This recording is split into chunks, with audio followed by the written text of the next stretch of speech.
اتنی غربت، اتنے فاقے، ہر مسلمان کے پیٹ میں پتھر بندھا ہے، رسول اللہ کے پیٹ میں 2 پتھر بندھے، تو ہر ایک کو پتا یہ غربت اور فاقے مدینے کے پہلے دن سے.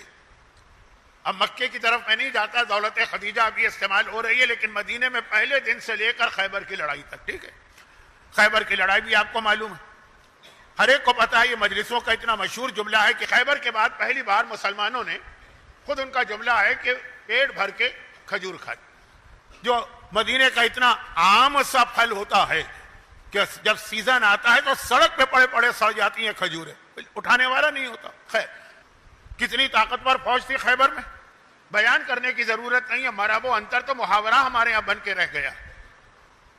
لیکن تعجب کی بات یہ ہے ہمارے لیے ایک الارمنگ، آنکھیں کھولنے والا، آئی اوپنر، ہوشیار ہو جانے والا، خطرے کی گھنٹی. خیبر کا پورا قلعہ بنایا کس کے لیے گیا تھا؟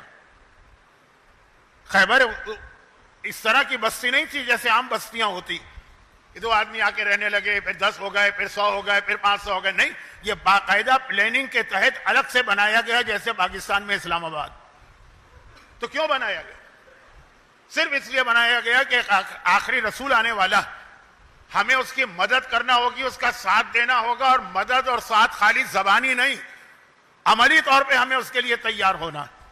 اب کیا عملی طور پہ تیار ہونا ہے؟ سوچنا شروع کیا ان لوگوں نے جنہوں نے خیبر بنایا. مدینہ بھی اس طرح سے ان یہودیوں نے بنایا تھا پیغمبر کی محبت میں، اور خیبر بھی بنایا تھا پیغمبر کی محبت میں. اور مقصد یہ تھا کہ مدینے میں آبادی ہوگی، خیبر کینٹونمنٹ ایریا ہوگا جہاں پیغمبر کے لیے پہلے سے ساری چیزیں تیار کر کے رکھی جائیں. اب کیا چیزیں تیار کر کے رکھنا؟ اب انہوں نے خود سوچا، انہوں نے اپنے حساب سے سوچا وہ آخری رسول آئے گا تو اس کو تبلیغ دین کے لیے دولت چاہیے ہوگی. طریقہ کار یہ اختیار کر لیا گیا کہ جتنا کماؤ ضرورت کے لیے اپنے آپ پہ خرچ کرو، باقی ساری بچت خیبر میں منتقل کرو. خیبر ایسا پہاڑی علاقہ ہے نا کہ چاروں طرف سے محفوظ ہے دشمنوں سے، تب وہاں دولت منتقل کرو. یہ خیبر کی جتنی دولت آپ سنتے ہیں یہ پیغمبر کی خاطر ان لوگوں کے بزرگوں نے 1-2 نسلیں نہیں، کتنی نسلوں سے جمع کی تھی کہ یہ رسول کو دینا. خلاصہ کیا نکلا؟ یہ ساری دولت خیبر کی. جو اکثر ہے نا کہ خیبر فتح کیا تو مسلمانوں کو اتنا مال غنیمت ملا، اس جملے کو کریکٹ کر لیں. خیبر کو فتح کیا گیا تو مسلمانوں کو وہ امانت ملی جو مسلمانوں کے لیے ان کے بزرگوں نے رکھی. خیبر میں جو مال غنیمت ملا، ظاہری اعتبار سے تو ہم یہی کہیں گے کہ جنگ کے نتیجے میں ملا، لیکن یہ ساری دولت جن لوگوں کی تھی، جو لوگ اس وقت خیبر میں تھے، یہ ان کی دولت نہیں تھی، یہ ان کے بزرگوں نے جمع کی تھی کئی نسلوں سے. یہ پیغمبر کے لیے جمع کی گئی، مدینے سے بھجوائی جاتی تھی، جو بچ جائے پیسہ وہاں بھجوا دو.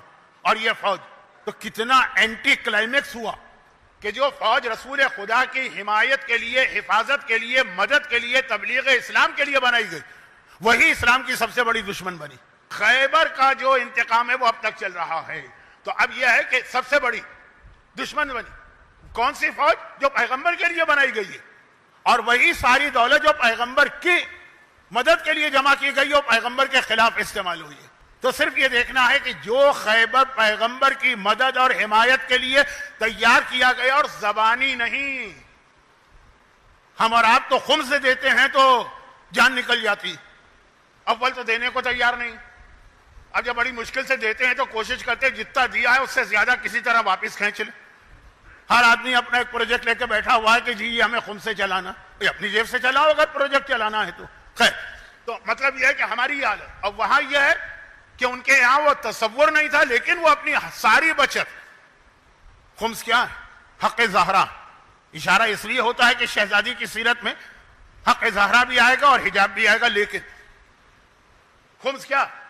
حق زہرا تو ہے، لیکن ہے کیا؟ آپ سے یہ نہیں کہا جا رہا ہے، جبکہ کہا جا سکتا ہے کہ خرچ کرو اپنے آپ پہ، جو بچ جائے وہ ہم کو دے دو. وہ بھی نہیں دو، اس کا 5واں حصہ ہم کو دو، 4 حصے اپنے لیے رکھو. خیبر کے یہودیوں نے خود اس سے وہ ساری دولت پیغمبر کے لیے رکھے، سارے نوجوان بچے وہاں بھیجے، اور وہی اسلام کے خلاف استعمال، جس رسول کی مدد کے لیے بنائے گا انہی کے خلاف استعمال ہو. ایسا تو نہیں کہ یہی کچھ امام زمانہ کے حوالے سے ہماری اور آپ کی کہانی بن جائے. اللہ نہ کرے کہ ایسا ہو. لیکن واقعات اسی لیے آتے ہیں تاریخ میں. خیبر کتنا مشہور واقعہ. وہ اسی لیے آتے ہیں کہ سنتے جاؤ اور اس سے پیغام لیتے جاؤ، کہ پتہ چلا کہ ہم اور آپ دن اور رات امام زمانہ کے لیے تڑپ رہے ہیں، ویسے بھی تڑپ رہے ہیں کہ حکومت امام چاہیے، اور اس لیے بھی تڑپ رہے ہیں کہ شہزادی کونین اور کربلا کے ظالموں کا حشر دیکھنا ہے ہمیں، تڑپ رہے ہیں، پتہ چلے کہ جس امام کے لیے تڑپ رہے ہیں ہم اسی کے مخالف بن گئے۔ اور تاریخ میں یہ واقعہ گزرا، اور ایسا گزرا کہ بچے کو پتا ہے کہ خیبر کیا، یہ نہیں پتا کہ کس لیے بنایا گیا۔ تو اب بات یہ ہو رہی ہے کہ جب خیبر کا مال غنیمت آ گیا، یہ میں نے صرف اس لیے کہہ دیا کہ بعض اوقات دل چاہتا ہے کہ جو تاریخی غلط فہمی ہے ذرا اس کو دور کر دیا جائے۔ وہ پیغمبر کا اپنا مال تھا، کیونکہ جن لوگوں نے رکھا تھا وہ پیغمبر کی نیت سے رکھا تھا۔ بہرحال وہ ملا، اور ہر ایک کو پتا کتنا ملا۔ اب میں اس جملے کی تشریح میں جاؤں گا تو وقت نہیں، بس اتنا ملا کہ سونا اتنا تھا، سونا گولڈ، کہ جن کو ملا جب وہ مرے تو ان کی اولاد میں وہ کلہاڑی سے کاٹ کے تقسیم کیا گیا، اتنا گولڈ، خالی سونا، باقی چاندی، کنیز، غلام، گھوڑے، جانور، وہ درہم دینار وہ چھوڑی۔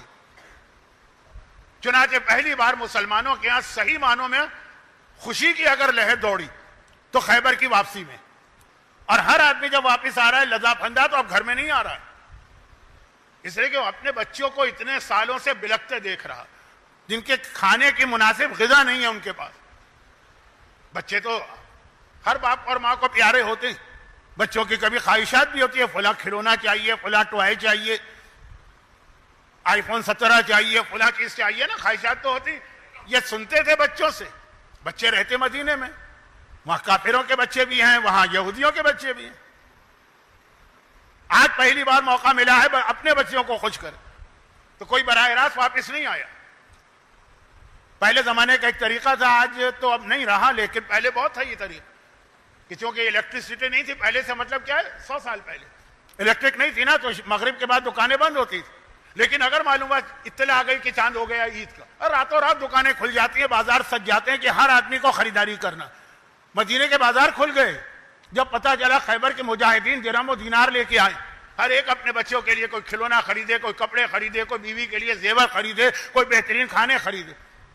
اور جب یہ گھر میں اس طرح داخل ہوئے تو ہر گھر میں خوشی کی آوازیں، ہر ایک خوش ہے، بچے بھی خوشی کے عالم میں ہیں، بیویاں بھی خوشی کے عالم میں ہیں۔ اور اب سب ایک ساتھ تو نہیں آئے نا، آرام سے آ رہے ہیں، 10 آدمی پہنچے ان کے گھر میں، یہ خوشی ہوئی تو اب باقی جتنی عورتیں ہیں جن کے شوہر آ رہے ہیں وہ دروازے پہ آ کے کھڑی ہو گئی کہ ہمارا شوہر آ رہا ہے، دیکھیں کس حالت میں آ رہا ہے۔ اور سونے چاندی سے لدے پھندے نہیں آ رہے ہیں، وہ تو ہے ہی، گفٹ لے کے آ رہے ہیں، ہر ایک کے اپنے خاندان کی پسندیدہ چیز لے کے آ رہے ہیں۔ سب سے آخر میں مولا پہنچے، میدان جنگ میں سب سے پہلے آپ کو علی نظر آئیں گے، آج آپ کو سب سے آخر میں آتے نظر آ رہے ہیں۔ جیسے ہی گھر میں داخل ہوئے، ہر عورت کی نگاہ اپنے شوہر کے ہاتھوں پہ پڑتی تھی، اس خیبر کی بات کر رہا ہوں، شہزادی کی نگاہ بھی پڑی، دیکھا علی کے ہاتھ خالی ہے، ہر ایک لدا پھندا آ رہا، مال غنیمت تو علی کو بھی اتنا ہی ملا جو ہر ایک کو ملا۔ وہ ایک شرعی اصول تھا نا، جعفر طیار کو پیغمبر نے 1 دینار 1 درہم نہیں دیا، کیونکہ وہ خیبر کی جنگ ختم ہونے کے 5 منٹ کے بعد پہنچے، 5 منٹ۔ لیکن ادھر جاؤں گا تو بات کہیں کی کہیں چلی جائے گی، خلاصہ یہ خالی ہاتھ۔ شہزادی نے سوال کیا کہ آیا ابو الحسن، کیا بابا نے آپ کو کچھ نہیں دیا تھا؟ کہ کیسے ہو سکتا، عادل خدا کا عادل نمائندہ جو سب کو ملا وہ مجھے بھی ملا، تو آپ کے پاس تو کچھ بھی نہیں، نہ مال غنیمت میں سے کچھ ہے، نہ بچوں کے لیے کچھ ہے۔ کہا جب میں مدینے میں داخل ہو رہا تھا تو قبا بستی میں نے دیکھا، قبا اس زمانے کا سلم ایریا تھا مدینے کا، آج تو ماشاءاللہ آپ جاتے ہیں نا زیارت پہ، اس وقت وہ شہر سے باہر غریبوں کی جھوپڑ، جس کو بمبئی میں کہتے ہیں جھوپڑ پٹی تھی، اور وہاں کون رہتا تھا؟ بدر، احد، خندق اور اس کے درمیان جو جنگیں ہوئی ہیں ان میں جو مسلمان مارے گئے ان کی بیوائیں اور ان کے یتیم بچے، غریب ہی لوگ جائیں گے نا یہاں پہ۔ کہا میں دیکھا کہ ہر گھر کے دروازے پہ خاتون کھڑی ہیں، بچے کھڑے، بڑی حسرت سے دیکھ رہے ہیں کہ ہمارا بابا تو بدر میں مارا گیا، خیبر میں نہیں تھا، وہ تو فاقے تھے، ہمارا بابا تو خندق میں مارا گیا، خندق میں صرف سعد ابن معاذ شہید ہوئے لیکن احد میں مارا گیا۔ حسرت سے دیکھ رہے ہیں، لیکن کیا کریں، ان بچوں کو دیکھ کر مجھ سے نہ رہا گیا، میں نے سارا کا سارا جو مال غنیمت مجھے ملا وہ سارا ان بچوں میں تقسیم کر دیا، ان بیواؤں میں تقسیم کر دیا، میرے بچوں کے لیے کچھ نہ بچا۔ جس رات کو پورے مدینے کے اندر بہترین کھانے پکائے گئے، اس رات کو بھی حسن فاقے سے سوئے، حسین فاقے سے سوئے، زینب فاقے میں سوئی، ام کلثوم فاقے میں سوئی۔ مگر بات یہ تھی کہ شہزادی نے جیسے ہی جملہ سنا، فوراً سجدہ شکرانہ میں یہ جملہ کہا، خدا بندہ جو میں سوچ رہی تھی، جو میری توقع تھی، الحمدللہ وہ پوری ہوئی۔ کیا توقع؟ مال دنیا، سونا اور چاندی میرے گھر میں داخل نہیں ہوا۔ شہزادی کی سب سے بڑی تمنا یہی تھی۔ اسلام دولت کے خلاف نہیں۔ شہزادی کی ماں خدیجہ کی دولت بھی آپ سنتے ہیں، اور شہزادی کی بیٹی زینب کبریٰ کی دولت بھی آپ سنتے ہیں۔ شہزادی زینب کی کبھی دولت کی کیفیت سنیے؟ پوری جوانی شہزادی زینب نے اپنی نانی خدیجہ کی طرح سونے اور چاندی کے بیچ میں گزاری۔